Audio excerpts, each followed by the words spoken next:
15-20 రోజుల క్రితం కోవూరులో జరిగిన వైసీపీ కార్యకర్తల సమావేశానికి సంబంధించి ఆ రోజు ప్రసన్నన్న పిలుపు మేరకు ఆ ప్రోగ్రాంలో హాజరవటం జరిగింది. ఆ రోజు ప్రసన్నన్న స్థానిక శాసనసభ్యుల గురించి ఏదో కొన్ని మాట్లాడాడని, మాట్లాడిన దానికి గాను మాట్లాడిన రాత్రే ప్రసన్నన్న ఇంటి మీదకి భారీ ఎత్తున ఆయన మీద దాడి చేయటం, ఒక రకంగా ఆయన నుంటే హత్యా ప్రయత్నం లాగే కూడా ఒక పెద్ద సంఘటన జరగటం జరిగిన నెక్స్ట్ రోజు సాయంకాలం పోయి ఆ రోజు ప్రసన్నన్న మీద కేసు కట్టడం కూడా జరిగింది. ఆ స్థానిక శాసనసభ్యురాలు పోయి కేసు కట్టడం జరిగింది. ఆ రోజు ఎఫ్ఐఆర్లో ఒక ప్రసన్నన్న పేరు మాత్రమే ఈ విధంగా పలానా నన్ను మాట్లాడటం జరిగింది, తన ప్రతిష్టకు భంగం కలిగిందని చెప్పి కంప్లైంట్ ఇవ్వడం జరిగింది. తర్వాత మేము కూడా పోయి ఆ దాడికి సంబంధించి అందరం కూడా మా పార్టీ సభ్యులు ప్రసన్నతో కలిసిపోయి కూడా మాట్లాడటం జరిగింది.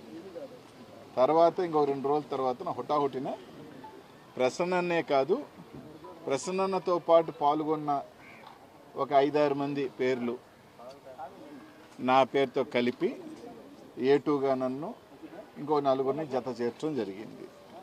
దేనికంటే ఆయన పాల్గొన్నందుకు మేము కింద కూర్చొని నవ్వామని, మేము పాల్గొన్నామను దాని మీద మళ్ళీ ఇంకొక ఎఫ్ఐఆర్ కట్టి మా మీద కేసులు కట్టడం జరిగింది. దానికి సంబంధించి ప్రసన్నని ఇంకా మిగతా 4గురిని కూడా విచారణకు పిలిచారు. నన్ను 30వ తేదీ వస్తానని చెప్పాను. మళ్ళీ పోలీసులే 30వ తేదీ కాదు 4వ తేదీ రండి అని చెప్పడం జరిగింది. దానికి సంబంధించి 10 గంటలకు వచ్చాను. 10 గంటలకు వచ్చిన తర్వాత వాళ్ళు కొన్ని క్వశ్చన్లు అడిగారు. ఆ క్వశ్చన్లకు సంబంధించి నా జవాబు ఇచ్చడం జరిగింది. ఇచ్చిన తర్వాత 4 గంటలకి అంటే దాదాపు 10 గంటలకు వెళ్ళి 4 గంటల దాకా 6 గంటల సేపు వాళ్ళు ఇవ్వాల్సిన ఇచ్చి మనం చెప్పిన తర్వాత ఇంకా మిమ్మల్ని వెళ్ళమంటం జరిగింది. కానీ ఏంటంటే ఇంకెక్కడైనా ఇంక నుంచి రాజకీయాలలో ఎవరైనా వేదిక మీద మాట్లాడుతుంటే ఇంకా నాకు తెలిసి వేదిక ఎక్కేదానికి కూడా, ఎందుకంటే ఆయన ఏం మాట్లాడతాడో వేదిక మీద ఉన్న వాళ్ళకి తెలియదు పాపం. ఆ ఏం మాట్లాడినా కూడా వేదిక మీద ఉన్న వాళ్ళని కూడా జతకట్టి నచ్చిన వాళ్ళ మీద ఫేస్లు పెట్టండి. ఎందుకంటే ఆ రోజు వేదిక సభా ప్రాంగణంలో ఒక 1000 మంది పైగా ఉన్నారు. 1000 మంది కూడా నవ్వటం జరిగింది, కొందరు చప్పట్లు కొట్టడం జరిగింది, కొన్ని వేలాలు వేయటం కూడా జరిగింది. ఒక 1000 మంది ఒక్కసారి ఒక భావోద్వేగంతో హర్షధ్వానాలతో నవ్వినప్పుడు తప్పకుండా అందరం కూర్చున్నప్పుడు నవ్వుతారు. అది స్పాంటేనియస్గా ఒక మనిషికి ఎవరైనా కానీ 1000 మంది మనమైనా కానీ 10 మంది కూర్చొని పడవడా నవ్వితే మనం కూడా నవ్వుతాం. సో ఒక్కొక్కసారి మనలో ఉన్నప్పుడు అలా నవ్వటం జరుగుతుంది. నవ్వటం కూడా తప్పే, నవ్వినా తప్పే, చప్పట్లు కొట్టినా తప్పే, ఏదైనా తప్పే అంటే ఇంకా ఈ ప్రభుత్వంలో ఇంక ఏం చేయాలో కూడా వాళ్ళే చెప్పాలేమో.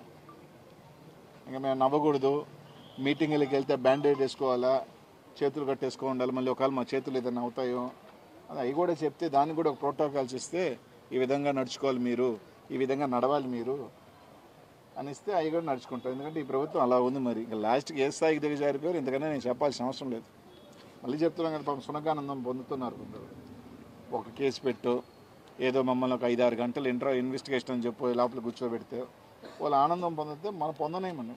ఒక సునకానందం పొందండి, పర్వాలేదు. ఈరోజు మేము నవ్వితే పెట్టారు, రేపు ఇంకో రోజు ఇంకో ప్రభుత్వం వస్తుంది, నవ్వాల్సిన అవసరం లేదు. కూర్చున్నా కేసు పెడతారు.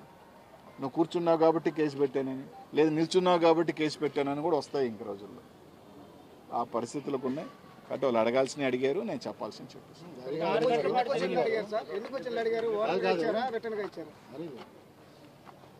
మాట్లాడిన ఆయన 3 గంటలు చేశారు, మీరు చెప్పారు. నవ్విన ఆయన 6 గంటలు చేశారు. నవ్వులో 6 గంటలు విచారించేది ఏముంది, ఏం చేశారు లోపల మీరు? 36 క్వశ్చన్లు అడిగారు. 36 క్వశ్చన్లు 6 గంటలు పడుతుంది. 36 క్వశ్చన్లు అడిగారు. దానికి ఒక ఇచ్చారు, రాసిమని చెప్పారు, రాయమని చెప్పి 10 నిమిషాల్లో రాసేసారు. ఎందుకంటే దాంట్లో పెద్ద క్వశ్చనర్ ఏం లేదు. మీకు తెలిసి జరిగిందే, తెలియక జరిగిందే, పిహెచ్డి అంటే ఏంది,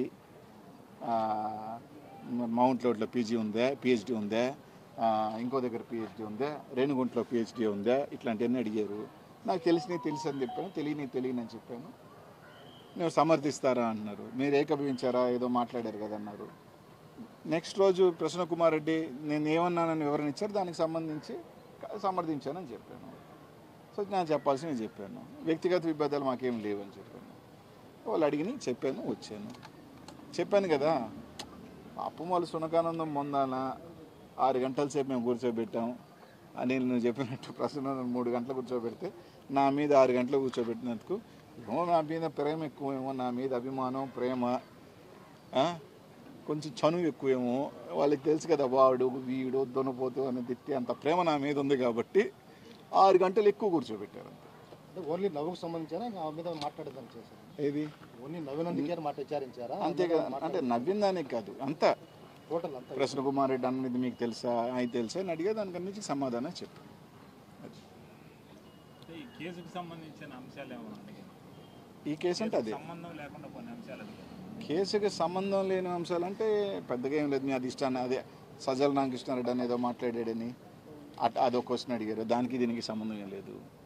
మీ పార్టీతో చర్చించారంటే పార్టీ చర్చించలేదు, అంతే. అంత మించి కేసుకి ఏం లేదు. ఆ కేసులోనే పీజీ అంటే ఏంది, పీజీ అంటే ఏంది, బోరుబాబు అంటే ఏంది, ఆయన చంపేస్తున్నారంట కదా, ఇవన్నీ ఏదో అడిగారు. నాకు తెలియదు అని చెప్పాను. ఆయన ఏ ఉద్దేశంతో మాట్లాడాడో నాకు తెలియదు కాబట్టి నాకు తెలియదు అని చెప్పాను. పీజీ అంటే చెప్పారా? పిహెచ్డి అంటే ఏంది అని అడిగారు. పిహెచ్డి అంటే మామూలుగా గ్రాడ్యుయేషన్ తర్వాత చేసే ఒక ఎడ్యుకేషనల్ కోర్సు. కానీ ఆయన ఏ ఉద్దేశంతో అన్నాడో నాకు తెలియదు కాబట్టి అది నాకు తెలీదు, ఆయన అడగాల్సిందే తప్ప అని చెప్పాను. ఎందుకంటే ఎవరి మనసులో ఏమన్నా ఉందో వాళ్ళు చెప్పాలి, కానీ నీ మనసులో ఏముందో పక్కన నాకేం తెలుస్తుంది? నువ్వు ఏ ఉద్దేశంతో మాట్లాడేమన్నది ఆయన అడగాల, నాకేం తెలుస్తుంది? అదే చెప్పాను. నాకు తెలియదు అని చెప్పాను, తెలిసింది తెలిసింది చెప్పాను.